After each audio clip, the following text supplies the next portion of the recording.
पहले नासा, रूस और चीन और अब भारत। क्यों चांद को अपनी मुट्ठी में करना चाहती है पूरी दुनिया? और क्या है चंद्रमा से जुड़े वो डार्क सीक्रेट्स जिन्हें स्पेस एजेंसीज हमसे छुपा रही हैं? जानेंगे धरती से चांद तक के इस रोमांचक सफर के बारे में। दोस्तों, भारत के चंद्रयान 3 ने चांद की कक्षा में प्रवेश कर लिया है और 23 अगस्त के दिन चंद्रयान का विक्रम लैंडर चांद की सतह पर सॉफ्ट लैंडिंग करेगा। वहीं रूस का लूना 25 भी चांद की तरफ रवाना हो गया है, जबकि साल 2024 में नासा भी अपने आर्टेमिस प्रोग्राम के तहत एक बार फिर वैज्ञानिकों को यानी एस्ट्रोनॉट्स को चांद पर भेजने वाला है और चीन भी जल्द ही एक और मून मिशन करने वाला है। लेकिन अब सवाल आता है कि इन सभी देशों को चांद पर ऐसा तो क्या दिख गया जो चारों तरफ चांद पर पहले पहुंचने की होड़ मची हुई है? और आखिर चांद से जुड़े ऐसे तो कौन से रहस्य हैं जिनसे पर्दा उठाते ही हमारा चांद को देखने का नजरिया ही बदल जाएगा? जानिए पृथ्वी से चांद तक के इस रोमांचक सफर की कुछ खास बातें। तो जल्दी से अपनी कुर्सी की पेटी बांध लीजिए और पूरा वीडियो जरूर देखिए। दोस्तों, चांद हमारी पृथ्वी से 3,84,400 किलोमीटर दूर है और अगर हम सीधा रास्ता पकड़ते हैं तो इसी के आसपास डिस्टेंस में ही हम चांद की सतह पर पहुंच जाएंगे। जबकि भारत के चंद्रयान 3 के रास्ते से हमें चांद पर पहुंचने में 42 दिन लगेंगे, क्योंकि चंद्रयान 3 ने चंद्रमा की तरफ जाने का अंडाकार रास्ता चुना है, जिसमें वो पहले पृथ्वी के चक्कर लगाकर चांद की एक लंबे रूट से बढ़ेगा और फिर चांद के भी चक्कर लगाकर लैंडिंग करेगा। हालांकि ये रास्ता काफी किफायती तो है, लेकिन इसमें हमें एस्ट्रोनॉट के लिए बहुत खाना, ऑक्सीजन और पानी की जरूरत पड़ेगी, जिसे स्टोर करने के लिए बड़ा स्पेसक्राफ्ट चाहिए होगा। और इस रास्ते से जाने पर 30 लाख किलोमीटर की दूरी तय करके हम काफी थक भी जाएंगे। इसलिए चलिए हम अमेरिका और रूस वाले सीधे रास्ते से ही चांद की तरफ चलते हैं और इस रास्ते से हमें चांद पर पहुंचने में 4 से 5 दिन लगेंगे। जब स्पेसक्राफ्ट का लैंडर आपको चांद पर उतारेगा तो बाहर आने के लिए आपको सबसे पहला अपना स्पेस सूट पहनना होगा, क्योंकि चांद पर काफी पतला वातावरण है और इसमें ऑक्सीजन मौजूद नहीं है। इसी वजह से सांस लेने के लिए आपको बंद स्पेस सूट के पीछे लगे ऑक्सीजन सिलेंडर का सहारा लेना होगा। स्पेस सूट पहनने के बाद जब आप चांद की सतह पर कदम रखेंगे तो खुद को काफी हल्का महसूस करेंगे। दरअसल चंद्रमा का गुरुत्वाकर्षण पृथ्वी से 6 गुना कम है, इसलिए अगर पृथ्वी पर आपका वजन 60 किलोग्राम है तो चांद पर यह सिर्फ 10 किलोग्राम ही हो जाएगा। इसी वजह से पहली बार चांद पर कदम रखते ही शुरुआत में आपका बैलेंस बिगड़ेगा और आप चलने के बजाय उछलते हुए नीचे भी गिर सकते हो। इसलिए चांद की सतह पर संभल कर कदम रखना जरूरी है। खैर, अब चांद की सतह की बात करें तो यहाँ पृथ्वी की तरह सीधे रास्ते नहीं बने हुए हैं, बल्कि चांद की सतह उबड़ खाबड़ है और यहाँ जगह जगह पर चट्टानें, पहाड़ और बड़े बड़े क्रैटर यानी गड्ढे हैं। चांद पर ये गड्ढे अरबों सालों से गिर रहे उल्कापिंडों की वजह से बने हैं और ये 1 सेंटीमीटर से लेकर 2500 किलोमीटर तक बड़े हैं। वहीं चांद की मिट्टी यानी कि लूनर सॉइल बिल्कुल ज्वालामुखी से निकलने वाली राख जितनी पतली है और इसका रंग भी पृथ्वी की मिट्टी से ज्यादा डार्क, बिल्कुल सीमेंट की तरह होता है। इस मिट्टी में खुरदरापन न होने की वजह से आप जैसे ही इस पर कदम रखेंगे आपके पैरों के निशान बन जाएंगे, जिस वजह से चांद पर सबसे पहले कदम रखने वाले एस्ट्रोनॉट नील आर्मस्ट्रॉन्ग और बल्ज एल्ड्रिन के पैरों के निशान आज भी मौजूद हैं। अब चांद की खूबसूरत जमीन देखने के बाद साथियों, आप अपनी नजरें जब ऊपर की तरफ करेंगे तो आपको हमारी पृथ्वी भी दिखाई देगी।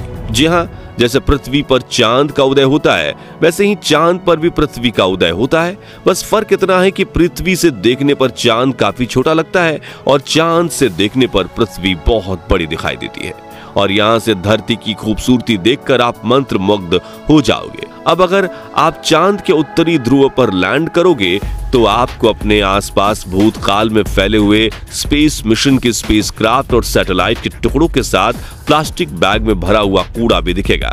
ये कूड़ा नासा के उन 12 एस्ट्रोनॉट्स ने फेंका है जो चांद पर जा पाए। दरअसल इन बैग्स में इनका मलमूत्र और खाने के रैपर्स वगैरह का वेस्ट है।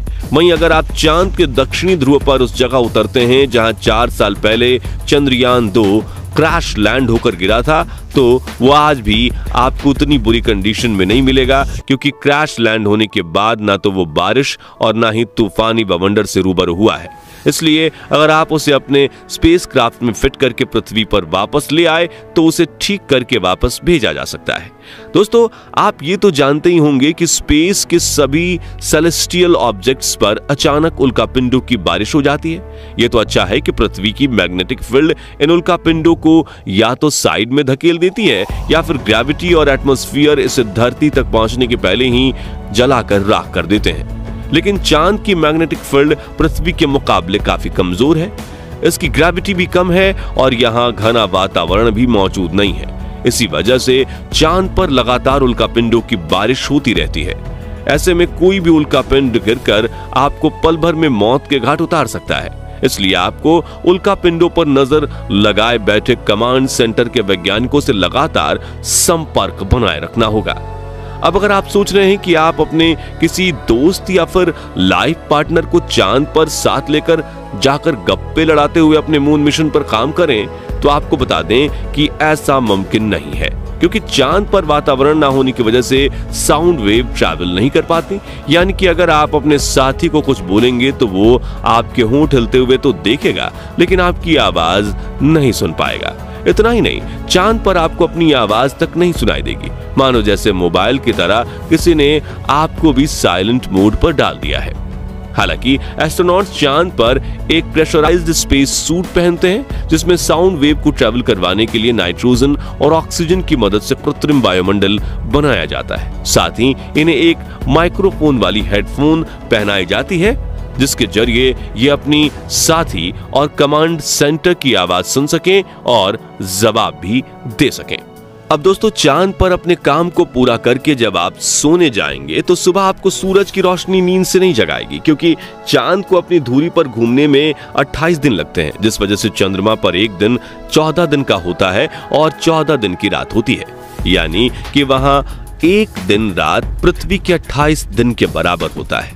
ऐसे में अगर आप दिन के समय चांद पर गए तो 24 घंटे ही आपके आसपास उजाला होगा और सोने व जागने के लिए आपको पृथ्वी के समय का इस्तेमाल करना होगा, क्योंकि आपका शरीर उसी तरह से काम कर पाएगा। बता दें कि अंतरिक्ष में गए सभी astronauts omega speedometer professional watch पहनते हैं, जिसमें वो रात का अलार्म लगाकर सोते हैं और सुबह अलार्म बजते ही उठ जाते हैं। साथियों, एक और बड़ी दिक्कत है कि रात के समय चांद का तापमान -130 डिग्री तक पहुंच जाता है, जबकि दिन के समय यही तापमान 120 डिग्री सेल्सियस तक बढ़ जाता है।